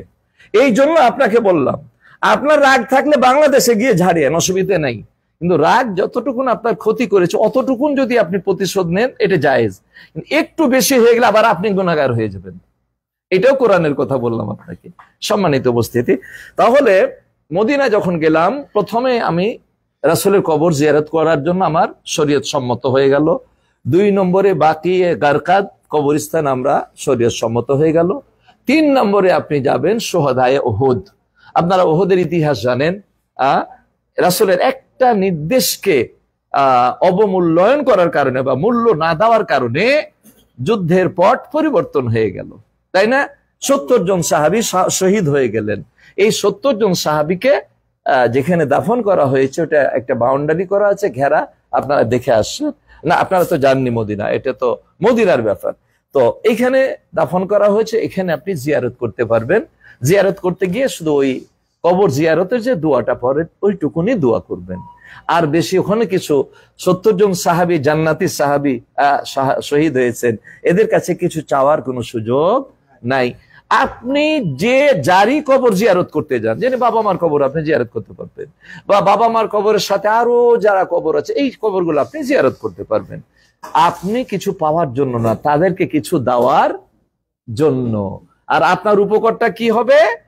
কবরটা হলো, প্রথমে তো কবর জিয়ারত করা নিষেধ করে দিয়েছিলেন, কারণ এই কবর নিয়ে মানুষ কবর পূজা করে, শিরিক করে, নানান রকম উল্টাপাল্টা কথা বলে, কবরবাসীকে ডাকে, কবরবাসীর কাছে সাহায্য চাই, সন্তান চাই, চাকরি চাই, ব্যবসা চাই। এটা এখন আছে বাংলাদেশে। তো এই জন্য কবর জিয়ারত করা রাসূল নিষিদ্ধ করে দিয়েছিলেন। ফাবাদালাহু, এরপরে রাসূলের কাছে এটা পরিষ্কার হলো, যখন ঈমানটা মজবুত হলো তখন তিনি কবর জিয়ারত করার অনুমতি দিলেন। কেন? আন্নাহু তুরিকুল কালবা তুদাম্মিউল আইনা ওয়া তুযাক্কিরুল আখিরা। আপনার 3টা উপকার, আর কবরবাসীর উপকার হলো যে কবরবাসীর জন্য আপনি ক্ষমা চাইবেন, গুনাহ মাফের ক্ষমা। আর আপনার 3টা উপকার কি? তুরিকুল কালবা, কবরের কাছে গেলে মনটা নরম হয়। তুদাম্মিউল আইনা, বাপের কবরের কাছে দাঁড়িয়ে কি চোখের পানি পড়ে না? পড়ে তো, তাই না? তাহলে চোখের পানি পড়ে। তুযাক্কিরুল আখিরা, পরকাল বলে স্মরণ হয়। এই 3টা উপকার আপনার, এছাড়া আর কোনো উপকার নাই। মূল উপকারটা হবে কবরবাসীর জন্য আপনি দোয়া করুন, আল্লাহ তাকে ক্ষমা করে দাও, আল্লাহ তার ভুল ত্রুটি গুলো ক্ষমা করো, তার খেদমত গুলাকে আল্লাহ কবুল করে তাকে তুমি ক্ষমা করে দাও, তাকে জান্নাতবাসী করো। বাবা মার জন্য মাঝে মধ্যে গিয়ে আপনি কবর জিয়ারত করতে পারবেন, এতে কোনো বাধা নাই। তাহলে আমরা সোহাদায়ে উহুদেও আমরা দেখব, উহুদ পাহাড়টা দেখব, যে উহুদ পাহাড় সম্পর্কে রাসূল বলেছেন ইউহিব্বুনা ওয়া নুহিব্বুহু, ও যে হাযাল জাবাল, এই উহুদ পাহাড় এমনই একটি পাহাড় যে পাহাড়টা আমাদেরকে ভালোবাসে, আর আমরাও উহুদ পাহাড়কে ভালোবাসি। আল্লাহ যখন সফরে যেতেন তিনি উহুদ পাহাড় দেখতেন, আসার সময়তে উহুদ পাহাড় দেখতেন। তো এই হলো উহুদ পাহাড়। আল্লাহু আকবার। দেখবেন প্রায় 6-7 কিলোমিটার লম্বা, এবং তার সামনেই 70 জন সাহাবীর কবর, এগুলো আপনারা ইনশাল্লাহ দেখতে পাবেন। 3 নম্বর সোহাদায়ে উহুদ। 4 নম্বর মসজিদে কোবার জিয়ারত। মসজিদে কোবার জিয়ারত যখন আপনি মদিনা চলে গেছেন তখন এটাও আপনার জন্য কি শরীয়ত সম্মত হয়ে গেছে। রাসূল সাল্লাল্লাহু আলাইহি ওয়াসাল্লাম বলেছেন, মান তাতাহারা ফি বাইতিহি, যে ব্যক্তি বাড়িতে ওযু করবে বা আপনার জায়গা থেকে আপনি ওযু করে আতা মসজিদা কোবা, মসজিদে কোবা আসবে, ফাসাল্লা সালাতান, সেখানে 2 রাকাত সালাত আদায় করবে, কা আজরে উমরা, একটা উমরার সব আল্লাহ তাকে দান করবে। তাহলে একটা উমরার সব পাবেন। এই জন্য মসজিদে কোবার জিয়ারত আপনি করবেন। ওখানে আমরা যাব মসজিদে কিবলাতাইন দেখতে। কিবলাতাইন মানে 2 কিবলা। ইংরেজিতে, বাংলাতে এক বচন বহু বচন, দ্বিবচন নাই, কিন্তু আরবিতে এক বচন, দ্বিবচন, বহু বচন এইভাবে ব্যবহার হয়। 2টা হলে বহু বচন হবে না, এটা দ্বিবচন। 2টার অধিক হলে বহু বচন। তাহলে কিবলাতাইন মানে 2 কিবলার মসজিদ। কেন? রাসূল সাল্লাল্লাহু আলাইহি ওয়াসাল্লাম সেখানে একজন ব্যক্তির মাকে দেখতে গেছিলেন। দেখতে গিয়ে জোহরের রক্ত হলো, ওখানে সালাত আদায় শুরু করলেন। 2 রাকাত সালাত হয়েছে। রাসূলের ইচ্ছা, মদিনা যাওয়ার 16-17 মাস তিনি বাইতুল মুকাদ্দাস কিবলা ছিল, আপনারা জানেন। 16-17 মাস পড়তে, কিন্তু রাসূলের ইচ্ছা যে আমার বাপ দাদা ইব্রাহিম কিবলা করেছে এই বাইতুল্লাহকে, আমাদেরকে বাইতুল মুকাদ্দাস, এটা তৃপ্তি পাচ্ছিলেন না। খালি আসমানের দিকে তাকিয়ে থাকতেন যে জিবরিল আলাইহিস সালাম কখন আল্লাহর পক্ষ থেকে আয়াত নিয়ে নাজিল হবে যে এখন তুমি কাবার দিকে মুখ করে নামাজ পড়ো। তো আল্লাহ বলছেন যে কাদ নারা তাকাল্লুবা ওয়াজহাকা ফিস সামা, হে রাসূল আপনি যে আসমানের দিকে তাকিয়ে থাকেন এটা আল্লাহ দেখেছেন। আল্লাহু আকবার। দেখেন আয়াতটা কি, আল্লাহ দেখেছেন। অতএব ফাওয়াল্লা ওয়াজহাকা শাতরাল মসজিদুল হারাম, এখন ফাতাওয়াল্লাল এখন আপনি মসজিদুল হারামের দিকে কিবলা করে নামাজ পড়েন। তো জোহরের নামাজ 2 রাকাত বাইতুল মুকাদ্দাসের দিকে হলো, আর 2 রাকাত বাইতুল্লাহর দিকে হলো। এই 2 কিবলার মসজিদ, এটা আমরা দেখব ইনশাআল্লাহ। আলোচনা আমি আর দীর্ঘায়িত করব না, শেষ করে দিব। এরপরে প্রশ্ন পর্ব। এখন আর অল্প একটু কথা, যে মসজিদ মদিনাতুল মুনাওয়ারা, পৃথিবীর এমন কোন মানুষ নেই, এমন কোনো মানুষ নাই, এমন কোনো মুসলমান নাই যে মুসলমানের অন্তরে রাসূলের মদিনা, মদিনাতুর রাসূলের ভালোবাসা না আছে। চাই না, মন চাই না যে মদিনাতুর রাসূল, রাসূলের মদিনা। জন্মগ্রহণ করলেন মক্কায়, কিন্তু মৃত্যুবরণ করলেন কোথায়? মদিনাতে। তো মদিনা চারটিখানি ব্যাপার না, সময় সাপেক্ষে আরো আলোচনা হবে ওখানে। মদিনা এমন একটা জায়গা, রাসূল সাল্লাল্লাহু আলাইহি ওয়াসাল্লাম বলেছেন, যে ব্যক্তি চাইবে মদিনাতে, কষ্ট হলো যদি মদিনাতে বসবাস করে, কাল কিয়ামত তার জন্য আমি সুপারিশ করব। এখানে বলা হয়েছে বসবাসের কথা। আর একটা হাদিস, যে চাইবে যে কষ্ট সহ্য করেও মদিনাতে থাকলো, মদিনাতে যদি মৃত্যুবরণ করে, তার জন্য আমি সুপারিশ করব। আর একটা হাদিস, রাসূল বলছেন যে মাদিনা, যে ক্ষমতা রাখে যে মদিনাতে মরার ক্ষমতা রাখা, মানে কি? ইচ্ছা রাখা যে আমার জীবনটা যেন মদিনায়, আমার মৃত্যুটা যেন মদিনাতে হয়। বিষয়টা এটা বোঝানো হচ্ছে, যে চাইবে যে তার মৃত্যুটা মদিনাতে হোক, তো ফালিয়ামুত, সে যেন মদিনাতেই মরে। আপনি কি মদিনাতে মরে মানে আত্মহত্যা করবেন? না, মানে মদিনাতেই থাকবেন, মদিনাতেই যেন আপনার মৃত্যুটা হয়। রাসূল বলছেন যে কাল কিয়ামতের কোর্টে আমি তার জন্য সুপারিশকারী এবং সাক্ষ্য দানকারী হব। আল্লাহ, এই মদিনাতে আমরা যাব।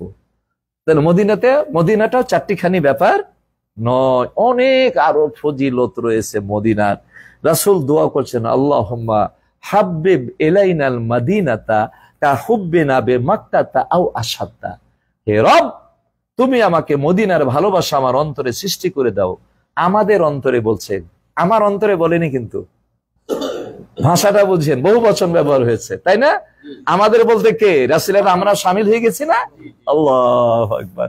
তাহলে আমরা মদিনাকে কেন ভালোবাসি? রাসূল যে দোয়া করে গেছেন যে আল্লাহুম্মা হাব্বিব ইলাইনাল মাদিনা, আল্লাহ তুমি আমাদের কাছে মদিনাকে প্রিয় করে দাও, যেমনটা প্রিয় করে দিয়েছিল মক্কাকে। আও আশাদ্দা, বরং তার চাইতেও বেশি প্রিয় করে দাও। আল্লাহু আকবার। এই জন্য প্রত্যেকটা মুসলমানের অন্তরে মদিনার ভালোবাসা এত গভীর। আল্লাহু আকবার। আল্লাহ যেন আমাদের অন্তরে মদিনার ভালোবাসা তৈরি করে দেন এবং রাসূলের শাফাত যেন আমরা লাভ করি, তৌফিক যেন আমাদের আল্লাহ দান করেন। তাহলে আমরা মদিনা এত প্রিয়। অন্য আরেকটা হাদিস আছে, রাসূল সাল্লাল্লাহু আলাইহি ওয়াসাল্লাম দোয়া করেছেন যে আল্লাহুম্মা জাআল বিল মাদিনাতে যায়ফাই মা জাআলতা মিনাল মাক্কাতে মিনাল বারাকা। হে আল্লাহ, তুমি মক্কাতে যে বরকত দিয়েছো, তার ডবল বরকত মদিনাতে দাও। আল্লাহু আকবার। মদিনাতে বেশি বরকত, মদিনার মানুষেরাও বেশি ভালো। কেন? এই রাসূলের দোয়া। আর একটা দোয়ার হাদিস আছে, আল্লাহ রাসূল বলছেন, আল্লাহুম্মা বারিক লানা ফি থামারিনা। আল্লাহ তুমি আমাদের ফল ফ্রুইটে, ফলে বরকত দান করো। আল্লাহুম্মা বারিক লানা ফি মাদিনাতিনা, আল্লাহ আমাদের শহরে তুমি বরকত দান করো। মদিনায় দোয়া করতেছেন। আল্লাহুম্মা বারিক লানা ফি সাইনা ওয়া মুদ্দিনা, আমাদের খাদ্য দ্রব্যে এবং আমাদের রুজি রোজগারে তুমি বরকত দান করো। এরপরে বলছেন, আল্লাহুম্মা ইন্না ইব্রাহিমা নাবিয়্যুকা ওয়া খালিলুকা ওয়া রাসূলুক। হে আল্লাহ, ইব্রাহিম তোমার নবী, তোমার রসুল, তোমার খলিল, দোস্ত। ও আনা আব্দুকা ওয়া রাসূলুকা, আমি তোমার বান্দা এবং আমি তোমার কি? রাসূল। তো দা ইব্রাহিম, ইব্রাহিম আমার নবী দোয়া করেছেন মক্কার জন্য, আনা আদউ মা দা ইব্রাহিম আও আশাদ্দা। বলছে আমি মদিনার জন্য, তিনি মক্কার জন্য দোয়া করেছেন, তো যা দোয়া করেছেন তার ডবল দোয়া বা তার চাইতে বেশি দোয়া আমি মদিনার জন্য করছি। আল্লাহু আকবার। এই বরকতে রাসূলের দোয়ার জায়গাতে আমরা যাব। সম্মানিত উপস্থিতি, আলোচনার নয়, আলোচনা শেষ হয়ে গেছে। তো যেদিন মদিনা যাব সেদিন নসিব আল্লাহর কাছে বলবেন যে আল্লাহ আমাদের সফরটাকে যেন আল্লাহ সহজ করে দেন। কারণ আপনাকে সময় মতো যখন টাইম দিবে গাড়ির, তখনই আপনাকে নামতে হবে, রুম ছেড়ে দিতে হবে, কারণ আর এক দল আসবে, তাদের জন্য পরিষ্কার করবে। গাড়ি যদি তাড়াতাড়ি আসে আমাদের কষ্ট কম হবে, আর গাড়ি যদি 5 ঘন্টা লেট করে, আমাদের সেদিন করার কিছু নাই, আমার হাতে কিছুই নাই। হ্যাঁ, চুপচাপ বসে থাকবো না, আমি হাই হ্যালো করতেই থাকবো, গাড়ি পাঠান, গাড়ি আসেনি, আমার হাজিরা কষ্ট পাচ্ছে, বলতেই থাকবো। কিন্তু তারপরও যদি আপনার সেদিন কপালে কষ্ট থাকে, কষ্ট হতে পারে। আগে থেকে বলে রাখলাম, প্রস্তুতিটা কষ্ট সহার মতো প্রস্তুতিটা রাখতে হবে। সেই দিন রাগারাগি করে হজটাকে যেন আমরা নষ্ট না করি, কোন রকমের চিল্লা ফাল্লা করা যাবে না। এটা হলো 1 নম্বর কথা। আর সবশেষ কথা হচ্ছে যে আমরা হজ করতে আসছি, হজে মাবরুর যদি না হয় তাহলে কোনো অফার পাবেন না, জান্নাত তো থাকবে না, গুনাহ মাফ হবে না, জাহান্নাম থেকে মুক্তির গ্যারেন্টি পাবেন না, রুজির বৃদ্ধি হবে না, দোয়া কবুল হবে না। হজটা হজ্জে মাবরুর হতে হবে। আর বলেছিলাম সেদিন যে শয়তান সবচেয়ে বেশি আপনাকে ক্ষতি করবে হজ্জে মাবরুর যেন না হয়। এইটা যদি করতে পারে বিভিন্ন ভাবে আপনাকে একটু রাগিয়ে দিয়ে, আপনার মাঝে একটু ঝগড়া সৃষ্টি করে দিয়ে, আপনার ধৈর্যচ্যুত ঘটিয়ে, বা আপনার মাধ্যমে একটু গীবত করিয়ে দিয়ে, যেভাবে হোক সে চাইবে যে আপনার হজটা কিভাবে ক্ষতিগ্রস্ত করতে পারি। আর আমাদের এই যে আলোচনাগুলা, এর উদ্দেশ্য একমাত্র আমরা চাই যে আমরা জীবনে একবার আল্লাহর ঘরে আসছি, আমাদের হজটা যেন হজ্জে মাবরুর হয়। আপনার উদ্দেশ্য এটা মনে করার কোনো সুযোগ নাই যে আপনি মনে করবেন যে মানে আমাকে যেন লোকে কিছু না বলে, সামান্য ত্রুটিতেও বকাবকি করবো, এই না না, উদ্দেশ্য এটা নয়। আপনাদেরকে ভালো রাখার চেষ্টা তো আমার থাকবেই, তাই না? আপনি আমার একদিনের মেহমান হন না, আপনাকে আমি 20টা তরকারি দিয়ে ভাত দিতে পারি, এই ক্ষমতা আল্লাহ আমাকে দিয়েছে। কিন্তু মেহমান কয়দিন হয়? একটা বাড়িতে আপনি 10 দিন থাকেন, 3 দিন মেহমান, আর বাকি 7 দিন আর মেহমান না। আমি যা খাবো আপনি তাই খাবেন। আমরা আমাদের এখানে 130 বেলা খাবার, একটা বিয়ের আয়োজন করলে 15 দিন থেকে প্রস্তুতি, তারপরে সেদিন দেখা যায় যে এটা হলো না, ওটা কম হয়ে গেল, ওটা বেশি হলো, হয় কি হয় না? তো যেখানে 130 বেলা আপনারা খাবেন, 2-5 বেলা আপনার খাবারটা অপছন্দ হতে পারে নাকি? একটু লবণ কম হতে পারে, একটু বেশি হতে পারে। যারা ঝাল চান, ঝাল কম হতে পারে, তো ওরা মন খারাপ, ঝাল করেনি। বিশেষ করে আমার বগুড়ার ভাইরা ঝাল বেশি খায়, ঝাল মরিচ খাওয়া অভ্যাস। আমরা আবার ঝাল দেখে 100 হাত দূরে থাকি। এখন যদি আমার মতো হয় তাহলে ভাই গাল পারবে, ভাইয়ের মতো হলে আমি গাল পারবো, এটা তখন মারামারির পর্যায়ে যাবে। এগুলো করা যাবে না। যেটা হয়, রুজি আপনার মায়ের পেটে লেখা হয়েছে যখন আপনার বয়স 4 মাস ছিল মায়ের পেটে, তো তার চাইতে বেশি আমি একটা দানাও দিতে পারবো না, আর তার চাইতে কমও দিতে পারবো না। তবে আলহামদুলিল্লাহ হাজিদের কিছু ভালো দাওয়ার বা করার চেষ্টা আমাদের আন্তরিক আছে। অনেক জায়গাতে আপনি খোঁজ নিয়ে দেখেন, সকালে নাস্তা দিবে একটাই আইটেম, আর রুটি অথবা ডাল, এই পরোটা, দেখেন বহু প্যাকেজ আছে ভালো ভালো আপনারা। আর আমরা সেটা করতে চাই না, আমরা চাই যৌক্তিক টাকা দিবেন, যৌক্তিক সেবা যেন হয়, সেবার যেন মান। আর সেবা মানে খরচ, আর খরচ মানে আপনাকে সেটা ব্যয় করতে হবে, তাই না? বিষয়টা এরকম। তাই ভুল বোঝার কোনো সুযোগ নাই। আপনাদের ভালো কিছু করার আমাদের চেষ্টা আছে। আর কিছু করতে না পারি, আপনাকে খাবার দিয়ে সন্তুষ্ট যদি করতে না পারি, তাহলে একটার ব্যাপারে আপনাকে আমি সন্তুষ্ট করব, যেটা হচ্ছে মূল জীবনে একবার হজ করবেন, হজটা হবে রাসূলের হজ। এই বড় পাওয়াটা আপনারা পাবেন। এখানে কোনো শিরক থাকবে না, এখানে কোনো বেদাত থাকবে না। এটার জন্য যা চেষ্টা করা, তদবির করার, পরামর্শ দেওয়ার, আপনারা প্রত্যেক জায়গাতেই বড় মানুষ। কিন্তু আপনারা যারা হজে আসছেন প্রত্যেক আপন আপন জায়গাতে সম্মানিত, কে বড় অফিসার, কে ডাক্তার, কে ইঞ্জিনিয়ার, তাই না? কিন্তু হজে আসছেন, এখন আপনাকে আমার কথা শুনতে হবে, আমার সবুর ভাইয়ের কথা শুনতে হবে। আপনি যদি আপনার মতো করে চলতে চান, আপনার ভুল হয়ে যাবে। আর যদি সবুর ভাইয়ের পরামর্শ নেন, আপনার হজটা সুন্দর হবে, আমার পরামর্শ নেন সুন্দর হবে। আপনি আপনার জায়গাতে ঠিক আছেন, কিন্তু হজ করতে আসছেন, আমার কথা আপনাকে শুনতেই হবে। না শুনলে আপনার হজটা সুন্দর হবে না, ত্রুটিযুক্ত হবে। অথবা আমার পরামর্শ, এই যে আলোচনাগুলো যারা শুনলো না, কোথায় কি সমস্যা হলে সে কিভাবে সমাধান করবে, এই কথাগুলো আমরা বলি, আরো বলবো সামনে মদিনাতে। মক্কাতে তো বেশি কথা বলার সুযোগ হয়নি। তো এই কথাগুলো যদি না জানে, তার মধ্যে কিভাবে ইমানটা বৃদ্ধি কিভাবে হবে? এই যে আজকের আলোচনা, এই আলোচনা কি আমার স্বার্থে করেছি না আপনাদের স্বার্থে করেছি? আপনাদের হজটা যেন হজ্জে মাবরুর হয়। আল্লাহর কাছে আমি এই কামনা করি, এই দোয়া করি, হে রব, আমরা হয়তো দ্বিতীয়বার আসতে পারবো কিনা। আমি বহুবার এসেছি, আগামী বছর আবার আসবো ইনশাআল্লাহ, কিন্তু আমি কি গ্যারেন্টি দিতে পারবো যে আগামী বছর আসবো? এই গ্যারেন্টি কি আছে? এই গ্যারেন্টি দিতে পারবো না। তো আমারও বয়স হয়তো 60 পার হয়ে গেছে। যে যুবক ভাই আমার আসে 40 বছর, তার বাবা মারা গেছে 80 বছরে, তাহলে এখনো 40 বছর বাঁচবে, এরপরে মরবে, তাই না? কারণ তার বাপ মরেছে 80 বছরে, তো তার বয়স 40, তাহলে তো সে কতবার হজে আসতে পারবে, অসুবিধা কিছু নেই। এই গ্যারেন্টি দেওয়া যাবে নাকি? এই গ্যারেন্টি দেওয়া যাবে না। আল্লাহ যদি কবুল করে আসতে পারবো, না হলে শেষ। আমারই বিহাই শেষ কথা বলে দিই, মোশাররফ হোসেন বেরাইত, আপনারা অনেকে চিনেন, বেরাইতের কেউ আছেন না? আপনি তো আছেন, হ্যাঁ আপনারা চিনেন। মোশাররফ ভাইয়ের সাথে আপনাদের সম্পর্ক ভালো আছে। সে 2010 সাল থেকে প্রতি বছর আমার সাথে হজ করে।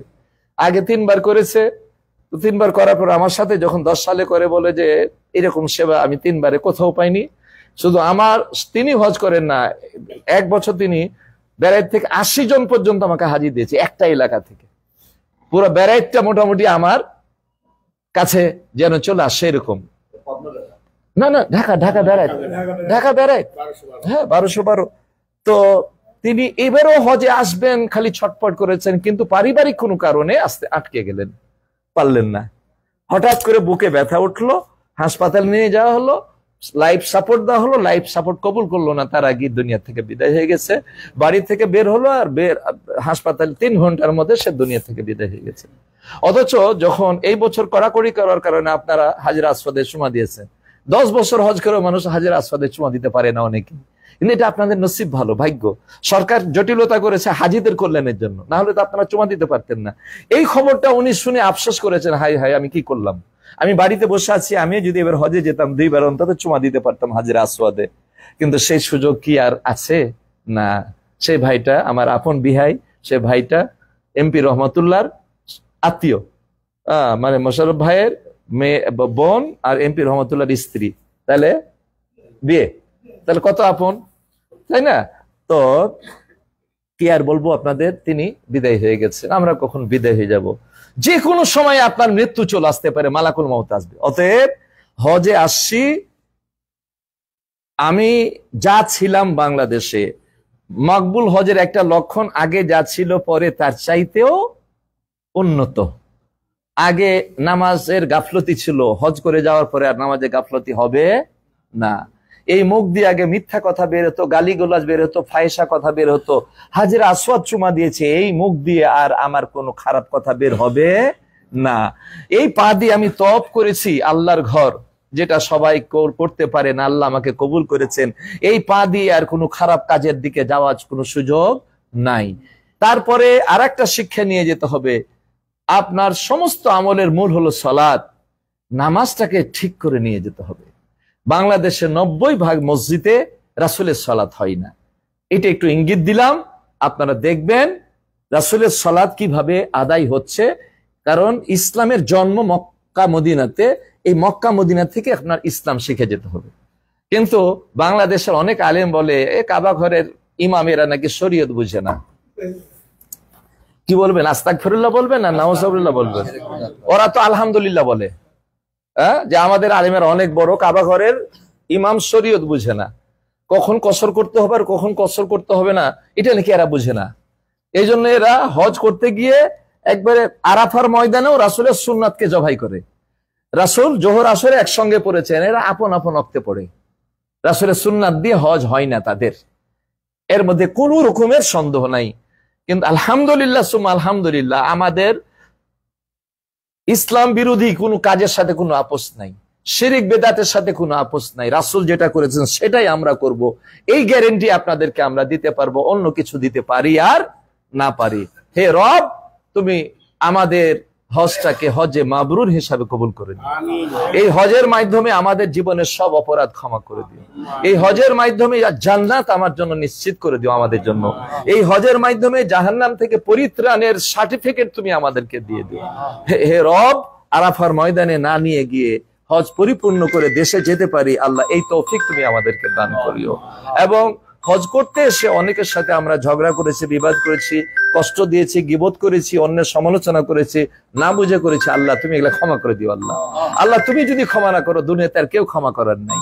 তো হে রব, তুমি আমাদের হজটাকে মাকবুল হজ হিসাবে করে আমরা আমাদের সন্তান স্ত্রী যারাকে রেখে আসছি দেশে ফিরে যেতে পারি, এই তৌফিক যেন আল্লাহ দান করেন। আমিন। ওয়া আখিরু দাওয়ানা আলহামদুলিল্লাহি রাব্বিল আলামিন। আসসালামু আলাইকুম ওয়া রাহমাতুল্লাহি ওয়া বারাকাতুহু। আমরা মজলিস ভঙ্গের দোয়া পড়ি।